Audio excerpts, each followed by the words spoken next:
Berikutnya adalah penambahan untuk jenis kegiatan. Jadi di sini nanti ada 2 menu ya, jenis kegiatan dengan atur aktivitas, di mana 2 menu ini saling berhubungan. Nah, yang pertama sekali kita tambah adalah jenis kegiatannya, karena nanti jenis kegiatan ini akan berhubungan dengan di master aktivitas di sini ya. Oke, kita mulai jenis kegiatan. Di sini ada icon plus. Misalkan di sini kegiatannya adalah praktik lapangan yang diinput oleh siswa, artinya nanti siswa yang akan melaporkan kegiatan tersebut. Untuk kelas kita bisa checklist lebih dari satu kelas, misalnya di sini bisa untuk 10A, 10B, 10C, 10D, 11A. Misalnya ini semua kelas ada kegiatan praktik lapangan.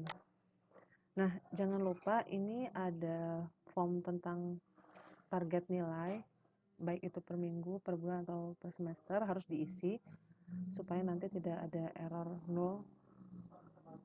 Misalkan di sini nilai untuk kategori nilai pemula ya, ini semacam rubrik sebenarnya, tapi nilainya bisa kita tentukan masing-masing.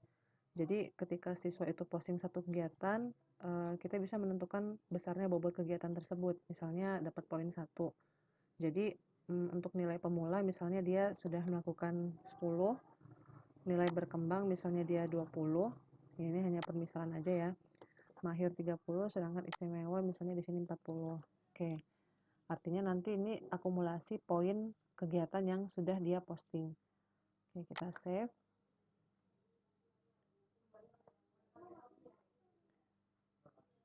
Oke, ini sudah ada kegiatan namanya praktik lapangan.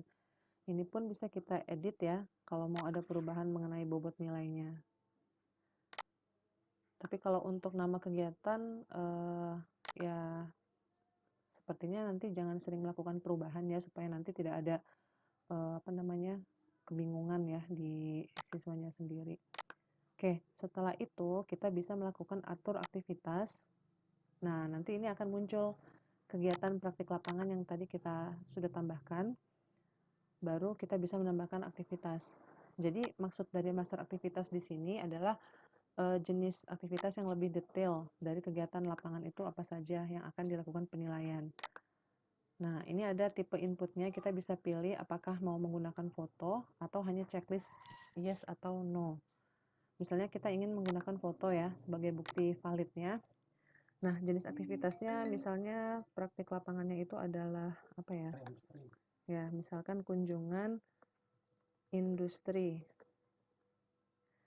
Nah, di sini ada waktu targetnya, bisa kita tentukan apakah mau per minggu, per bulan, atau semester.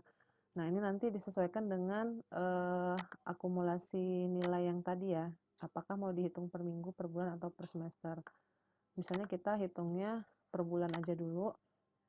Nah, baru setelah itu kita melakukan pembobotan pada kegiatan. Jadi kolom pembobotan ini harus diisi supaya tidak kosong, karena kalau kosong nanti bisa error ya ketika melakukan save.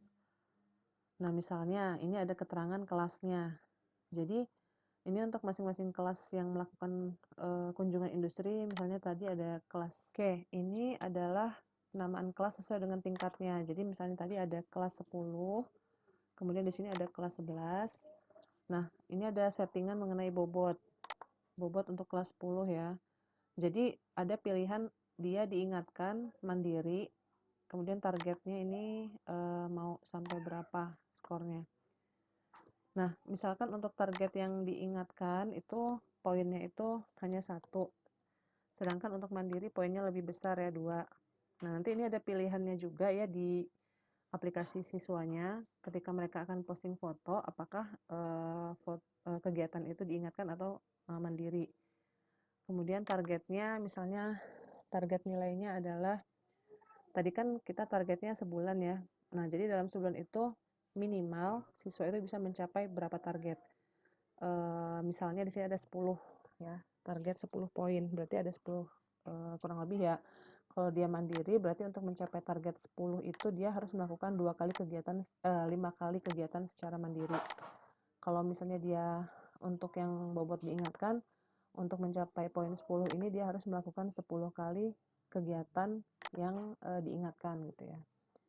Oke, kita buat Jangan lupa yang kelas 11 juga dibuat sama aja ya, biar lebih mudah. Ini bisa dibuat berbeda sebenarnya tergantung dari targetan masing-masing kelas. Oke, ini bisa diisi juga ya, misalkan di sini ada kelas 12.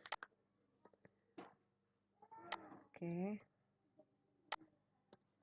Nah, baru setelah itu dilihat lagi ada kriteria.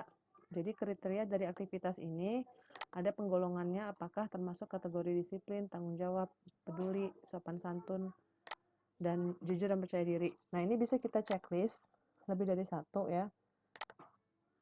Tergantung jenis kegiatannya. Misalnya tadi kunjungan ke industri itu adalah kegiatan disiplin, kemudian tanggung jawab, percaya diri. Ini contohnya ya. Baru setelah itu kita bisa melakukan save. Ini pastikan semuanya sudah diisi. Jangan sampai ada yang kosong, baru di save.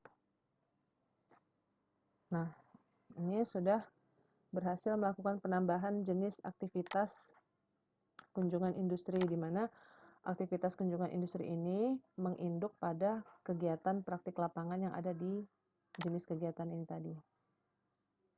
Yang praktik lapangan ya. Nah, ini. Oke, jadi seperti itu untuk melakukan setting jenis kegiatan dan aktivitas dan hubungan antara kedua menu tersebut.